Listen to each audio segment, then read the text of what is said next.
Antara paparan menarik hari ini. 5 BFF susun majlis kahwin.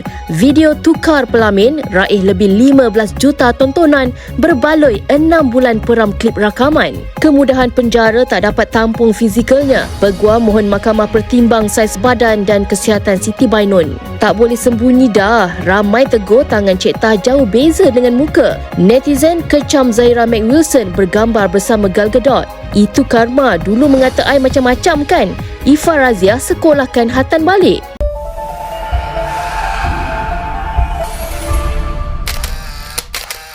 Musim kenduri kahwin bersilih ganti sambil pasangan pengantin disambut meriah.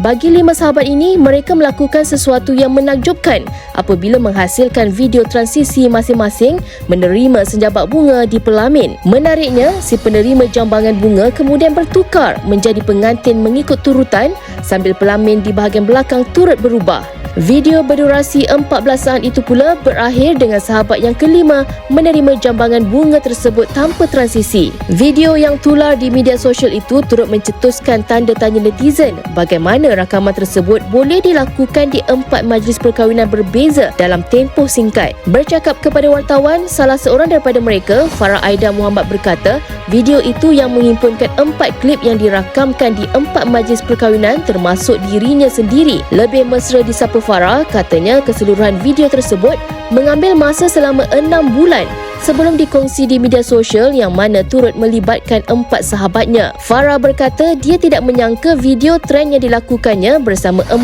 sahabat itu meraih perhatian ramai sehingga mencatatkan lebih 15 juta tontonan di TikTok.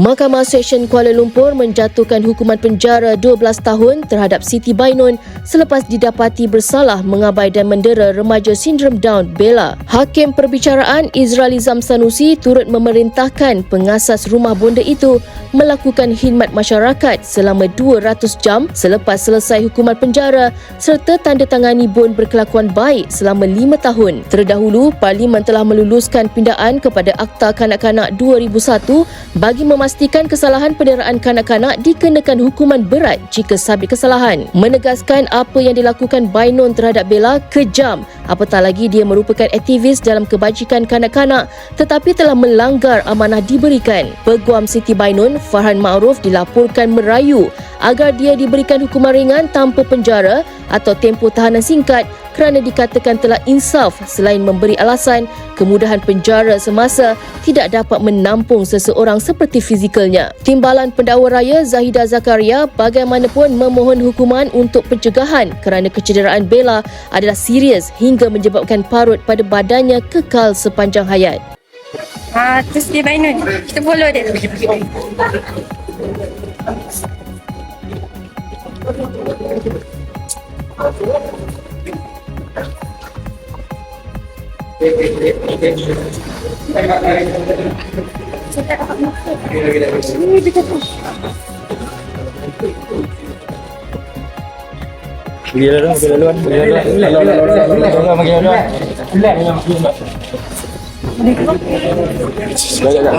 Pelakon Rosita Cik Wan sememangnya popular dengan imej dan penampilannya yang sentiasa tampil elegan dan glamour. Walaupun usianya kini mencecah 50 tahun, kecantikan wajah Rosita atau lebih mesra disapa Cik Tah sepertinya tidak dimakan usia. Namun berbeza pula dengan video yang tular di laman TikTok baru-baru ini yang memaparkan isteri kepada pelakon Zain Saidin itu dilihat menggayakan persalinan serba pish, namun lain pula yang menjadi perhatian netizen apabila tangan pelakon itu kelihatan berurat. Meninjau di ruangan komen, ada segelintir netizen yang mengatakan dia tidak lagi boleh menyembunyikan usianya yang kini semakin meningkat di sebalik solekan. Namun ada juga peminat yang tampil menjelaskan bahawa tangan berurat menunjukkan seseorang itu kuat bekerja. Terdahulu, Cik Tah mengakui tangannya bukan berkedut, sebaliknya mempunyai urat-urat timbul kerana dirinya bukanlah seorang yang berisi. Malah dia juga memilih untuk tidak mengambil apa-apa suntikan kecantikan semata-mata untuk kelihatan muda dan cantik. memang masa saya pakai topi tu, first time pakai topi sebenarnya. Tapi bila I dah macam halfway dekat event tu, I duk perasan kata ternampak telinga. I punya anak tu ternampak telinga tau. So duk tarik tapi macam ternampak juga. Lepas tu dah ternampak post lepas tu kan. Sesuai lah aku kena kesiapa kan. I dekat rumah, I cakap dengan Zain, cakap, sayang okey tak I pakai topi? Dia kata okey, tapi nampak telinga kau aurat. Okey, ada terasa sebab laki I yang tegur. Laki I memang very particular. Kadang-kadang bini dia terlepas, dia tak ada tengok bini dia kat IG. Tapi bila netizen kecam tu, okey, memang I terima. Memang salah I, memang sepatutnya I lebih be careful. Kan? Macam itulah. Hilaf I. Saya lepas tu ada juga netizen komen bahagian baju lah, ada kan. Ada nasi lemak kita RM200 sebungkus. Wah, macam mana kan? Bukan, bila baju tu letak kat patung, memanglah lawa. Patung pula 20 sen dia punya kan. Lepas tu bila bagi kat kita, I tak perasan sangat. Dalam gambar apa kan? Ada gambar kita nampak tu. Tapi sebenarnya dalam gambar tengok mana yang kau tengok. Kalau kau tengok hat tu, memang hat tu lah nampak. Kau cuba kau tengok bulu mata I, tak ada nampak tu kan. Tengoklah kat mana yang fokus. Cuba you fokus kat tu, kat veil I ke, topi I ke kan. Gara-gara memuat naik sekeping gambar bersama pelakon popular Hollywood Gal Gadot, warganet meluahkan rasa kecewa terhadap pelakon jelita Zahira McWilson. Baru-baru ini, pemilik nama sebenar Nur Zahira McWilson, Zainul McWilson, telah menghadiri ke sebuah majlis jenama barangan kemas terkenal Tiffany & Co di New York, Amerika Syarikat. Menerusi perkongsiannya di Instagram, pelakon berusia 28 tahun itu dilihat mengambil gambar bersama pelakon-pelakon terkenal. Dan yang paling menarik perhatian warganet adalah fotonya bersama pelakon filem Wonder Woman Gal Gadot. Menjengah ke ruangan komen, rata-rata ramai warganet yang mengecam Zahira kerana bergambar bersama pelakon antarabangsa tersebut yang berketurunan Yahudi dan dari Israel. Dalam pada itu, ada juga yang menuduhnya tidak sensitif terhadap umat Islam di Palestin. Saya nak cakap tentang Zahira McWilson bergambar berbangga dengan Gal Gadot dan share di Instagram dia. Dan ramai sangat orang komen, orang marah. Mula-mula sekali saya rasa macam tahniah lah yang Malaysia sebab cakna, sebab ambil tahu, sebab faham siapa tu Gal Gadot dan kenapa ianya sangat tak sensitif untuk bergambar dengan penuh bangga sekali dengan dia. Okay.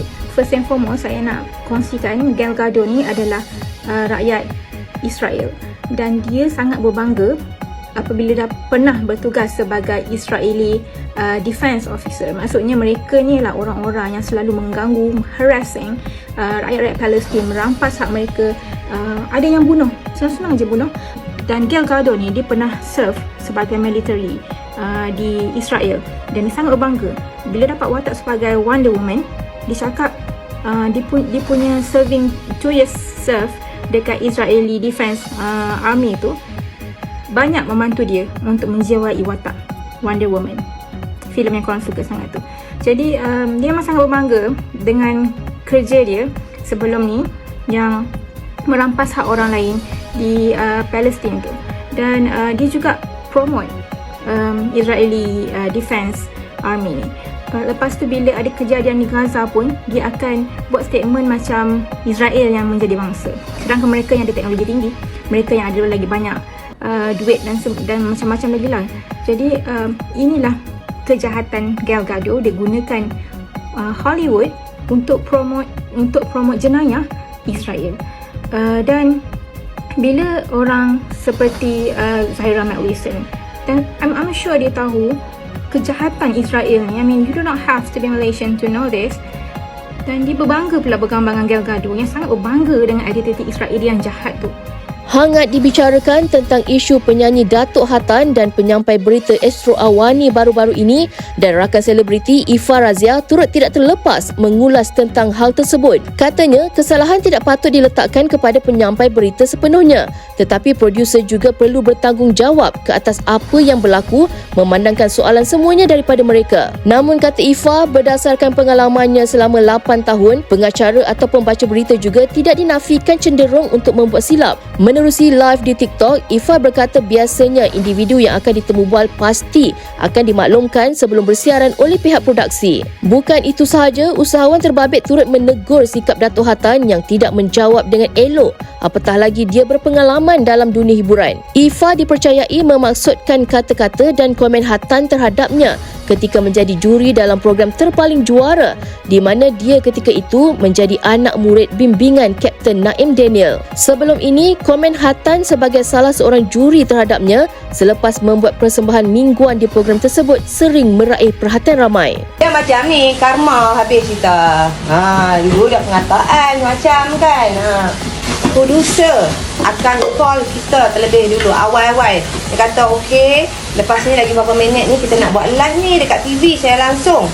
Dia tak akan main telefon bodoh-bodoh sebarang dia. Tak boleh nak salahkan pengacara, pembaca berita ke pengacara ke apa. Sebab apa? Soalan-soalan disediakan oleh producer. Kedua-dua pihak ada masalah teknikal kat situ. Macam Dato' Atan pun mungkin dia bad mood ketika tu, kita tak tahu apa situasi kat rumah dia ketika berlaku, kita tak tahu. Mungkin dia baru bangun tidur ke, mungkin dia lepas makan ubat ke, menjadikan dia macam tu. Tapi cara dijawab oleh Dato' Atan pun tak boleh lah macam tu kan. Walaupun dia budak baru, sekurang-kurangnya tak apa dek, sebenarnya macam ni. Mungkin dia macam sedih, kehilangan seorang sahabat. Kita tak tahu keadaan dia kat situ macam mana kan. Mungkin dia jawab macam tu lah.